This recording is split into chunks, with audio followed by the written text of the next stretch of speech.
So this is a very brief biochemistry video on protein production and, more importantly, purification. So there are several expression systems for proteins. And to start off with, the old way was to isolate the protein from the native source. So if you needed, some liver enzyme or something like that, you'd harvest a liver from someone and purify the protein, and that'd be delivered as a drug. The advantage are it's soluble, it's authentic. The disadvantage is it's very expensive. Sometimes the effort and the yield, and there was slaughterhouses and they used warring blenders to do it. So there was some pretty serious drawbacks. The two other systems that we can talk about are bacterial expression systems and eukaryotic expression systems. Both have their advantages and disadvantages and are used in various and multiple scenarios. The bacterial expression is it's easy. You can get great overexpression of a protein. There's very low protease activities, no post-translational modifications. The disadvantages are lack of protein post-translational modifications in case you need them. The protein solubility is an issue, and sometimes it can't print some of the more or produce some of the more complex systems.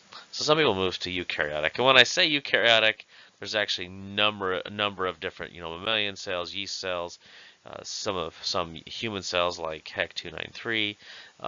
These are all used by drug companies.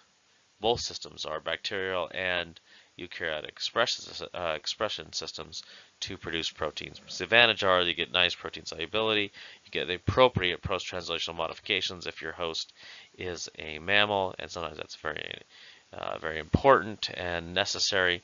The disadvantages are it's pretty expensive. You can get low yield in your subject to proteases, and it's time consuming. And it kind of depends on what your application is and your needs on how you're going to produce that protein. You can have any number of hosts produce any protein product generally. There are always exceptions, as I mentioned, as I've mentioned in other top discussions, but generally you can get a protein produced from any number of hosts and recombinantly, so by just putting the DNA sequence into that host. That's a little bit. That's a summary.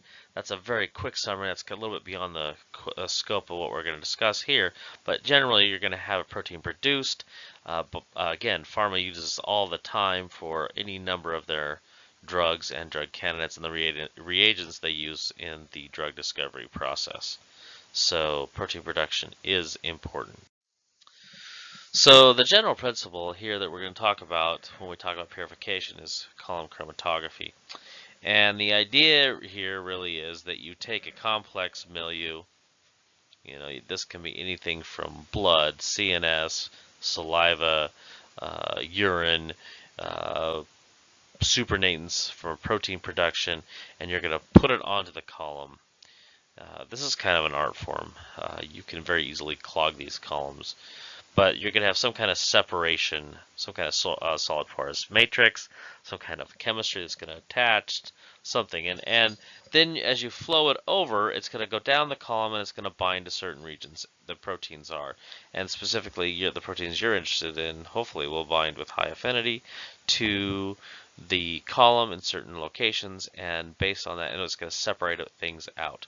Then you're going to take and you're going to flow over some sort of a wash buffer to wash things out, and then you're going to put in some kind of an elution buffer. And that elution buffer is going to knock off your protein of interest off the column, and you can see like the green in the bottom. The green fractions are then going to be, in theory, highly pure. A lot of times when we do protein production or protein purification, we'll do multiple different types of purification in a row in order to get good affinity or get a good purified product from the purification process. So again, here are some of the purification options that exist. And again, we commonly will do 2 or 3 of these. Usually we'll do a rough cut, something like, here's some options here. You might do an ion exchange for a charge, separated it out, and we'll know that our elution is in fraction 2. Then we'll take fraction 2. That'll still be a little bit rough. There'll still be several additional molecules in there, and then we'll run over and do an affinity. Affinity is a good general one that you can do alone on steps, but commonly if you're going to do a purification, you'll do two or three of these steps, and it kind of depends on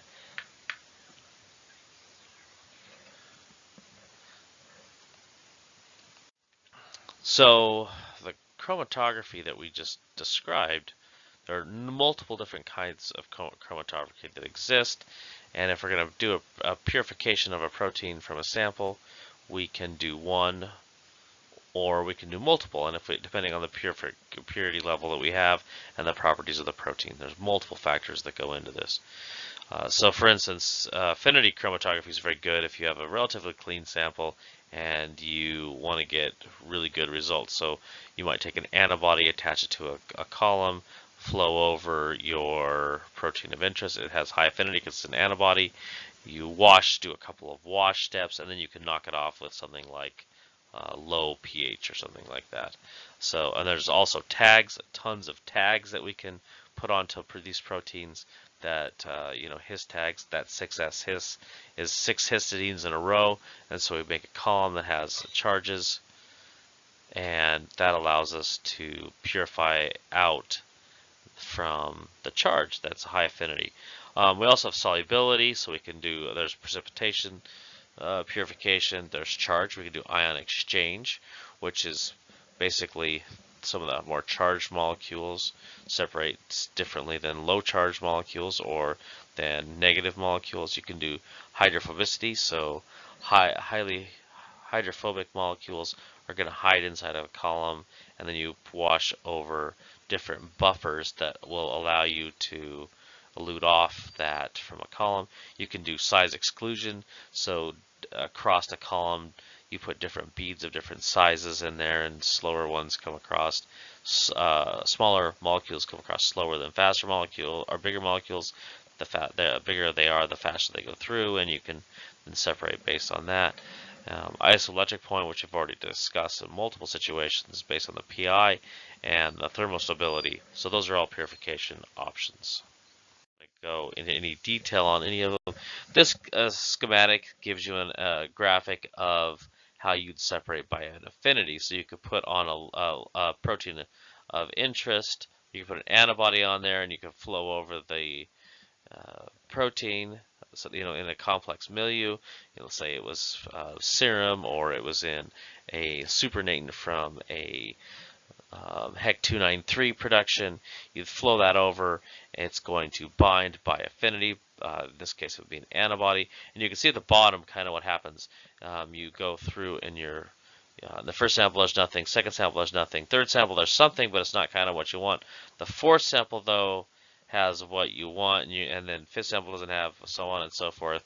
And basically the column, the chromatography that occurs on the column in this situation is a high binder for something very specific.